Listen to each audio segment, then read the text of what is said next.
The singing bird. Every morning, a small bird sang beautiful songs near the king's palace. Everyone loved her sweet voice.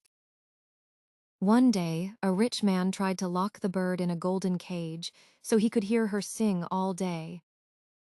But after being trapped, the bird became silent and sad. The man finally opened the cage. The bird flew high into the sky and sang happily again. The man smiled and said, "True happiness needs freedom. Moral freedom is more precious than gold."